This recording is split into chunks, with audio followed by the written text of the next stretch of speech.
Benefit number 2 is even more powerful than just solving problems. And therefore, I'm going to tell you that benefit a bit later. But let's start with the first benefit. How can these practices create the nurturing ground to sprout new ideas, to solve our current problems? Those problems could be in our business, as the speakers before me had come up, or it could be in our careers. So let's start. I'm going to tell you 3 stories. And in those 3 stories are embedded the principles of these practices. So now, my question to you is this.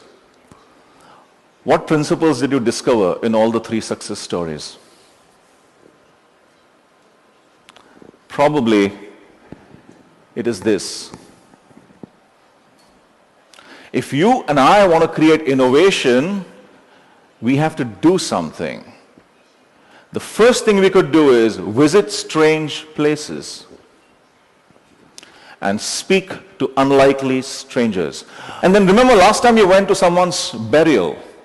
Remember how you felt, of course, through your grief and everything. But when you stepped out, you had moments of absolute philosophical clarity as to what life is about.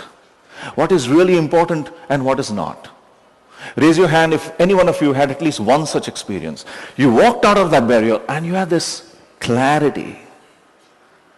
So now what I did was walk down into the valley, picked those 20% up, which I loved, came into my house and put those pieces of paper all over my floor like that and started studying it. What is it about those 20% that had engaged me? What is it about those 20% that excited me? And as I think he pointed out, what is it about those 20% that made me miss them when I didn't see them? And there are 2 things that I saw. One is they weren't trying to sell me anything. We have absolutely no idea, but I think Advait will be able to tell you about story points. I think that's quite fascinating. So I think asking that question itself is being waylaid from the main road.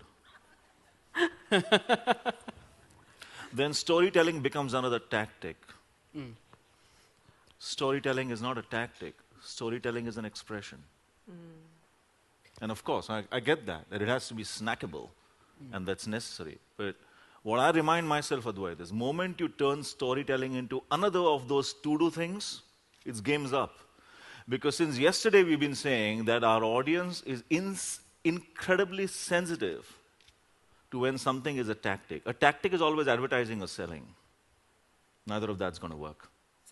Authenticity comes through. And it's a frightening place